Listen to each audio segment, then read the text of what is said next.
श्री शिवाय नमस्तुभ्यम। हर हर महादेव। प्रिय भक्तों, आज हम श्रावण मास महात्म्य का 24वां अध्याय श्रवण करेंगे। इस अध्याय में श्री कृष्ण जन्माष्टमी व्रत के महात्म्य में राजा मितजित का आख्यान वर्णन किया गया है। तो आइए प्रारंभ करते हैं श्रावण मास महात्म्य का 24वां अध्याय। ईश्वर बोले, हे ब्रह्मपुत्र, पूर्व कल्प में दैत्यों के भार से अत्यंत पीड़ित हुई पृथ्वी बहुत व्याकुल तथा दीन होकर ब्रह्मा जी के शरण में गई। उसके मृग से वृत्तांत सुनकर ब्रह्मा जी ने देवताओं के साथ क्षीर सागर में विष्णु के पास जाकर स्तुतियों के द्वारा उनको प्रसन्न किया।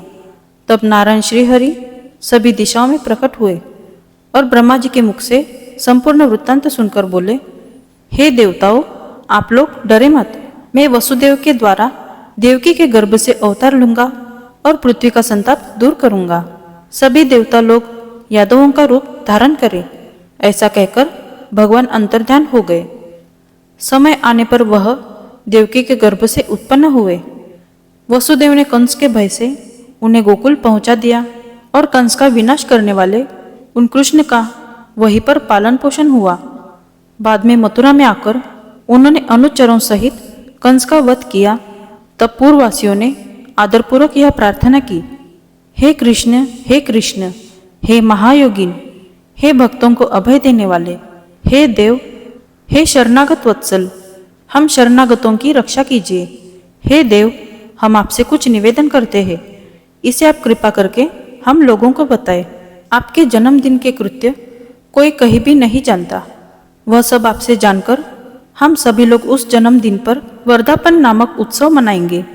अपने प्रति उनकी भक्ति, श्रद्धा तथा सौहार्द को देखकर श्री कृष्ण ने अपने जन्मदिन के संपूर्ण कृत्य को उनसे कह दिया। उसे सुनकर उन पूर्ववासियों ने भी विधान पूर्वक उस व्रत को किया। तब भगवान ने प्रत्येक व्रतकर्ता को अनेक वर प्रदान किए। इस प्रसंग में एक प्राचीन इतिहास भी कहा जाता है। अंग देश में उत्पन्न एक मितजित नामक राजा था।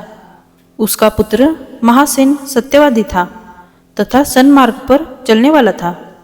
सब कुछ जानने वाला वह राजा अपनी प्रजा को आनंदित करता हुआ उनका विधिवत पालन करता था। इस प्रकार रहते हुए उस राजा का अकस्मात दैवयोग से पाखंडियों के साथ बहुत काल पर्यंत साहचर्य हो गया और उनके संसर्ग से वह राजा अधर्म परायण हो गया। वह राजा वेद, शास्त्र तथा पुराणों की बहुत निंदा करने लगा और वर्णाश्रम के धर्म के प्रति अत्यधिक द्वेष भाव से युक्त हो गया। हे मुनिश्रेष्ठ, बहुत दिन व्यतीत होने के पश्चात काल की प्रेरणा से वह राजा मृत्यु को प्राप्त हुआ और यमदूतों के अधीन हो गया। यमदूतों के द्वारा पाश में बांधकर पीटते हुए यमराज के पास ले जाते हुए वह बहुत पीड़ित हुआ। दुष्टों की संगति के कारण उसे नरक में गिरा दिया गया और वहां बहुत समय तक उसे यातनाएं प्राप्त की। यातनाओं को भोगकर अपने पाप के शेष भाग से वह पिशाच योनि को प्राप्त हुआ। भूख व प्यास से व्याकुल वह भ्रमण करता हुआ मारवाड़ देश में आकर किसी वैश्य के शरीर में प्रवेश करके रहने लगा। वह उसी के साथ पुण्यदायिनी मथुरापुरी चला गया। वहां पास के ही रक्षकों ने उस पिशाच को उसके गृह से निकाल दिया। तब वह पिशाच वन में तथा ऋषियों के आश्रम में भ्रमण करने लगा। किसी समय दैवयोग से श्री कृष्ण जन्माष्टमी के दिन व्रत करने वाले मुनियों तथा द्विजों के द्वारा महापूजा तथा नाम संकीर्तन आदि के साथ रात्रि जागरण किया जा रहा था। वहां पहुंचकर उसने विधिवत सब कुछ देखा और श्री हरि की कथा का श्रवण किया। इससे वह उसी क्षण पाप रहित, पवित्र तथा निर्मल मन वाला हो गया। वह यमदूतों से मुक्त हो गया और प्रेत योनि छोड़कर विमान में बैठ दिव्य भोगों से युक्त हो विष्णु लोक पहुंच गया। इस प्रकार इस व्रत के प्रभाव से पिशाच योनि को प्राप्त उस राजा को विष्णु का सानिध्य प्राप्त हुआ। तत्वदर्शी मुनियों ने पुराणों में इस शाश्वत तथा सार्वलौकिक व्रत का पूर्ण रूप से वर्णन किया है। सभी कामनाओं को पूर्ण करने वाले इस व्रत को करके मनुष्य सभी वांछित फल प्राप्त करता है। इस प्रकार जो कृष्ण जन्माष्टमी के दिन इस शुभ व्रत को करता है वह इस लोक में अनेक प्रकार के सुखों को भोगकर शुभ कामनाओं को प्राप्त करता है। हे ब्रह्मपुत्र, वह वैकुंठ में 1,00,000 वर्ष तक देव विमान में आसीन होकर नानाविध सुखों का उपभोग करके अवशिष्ट पुण्य के कारण इस लोक में आकर सभी ऐश्वर्यों से समृद्ध तथा सभी अशुभों से रहित होकर महाराजाओं के कुल में उत्पन्न होता है। वह कामदेव के समान स्वरूप वाला होता है।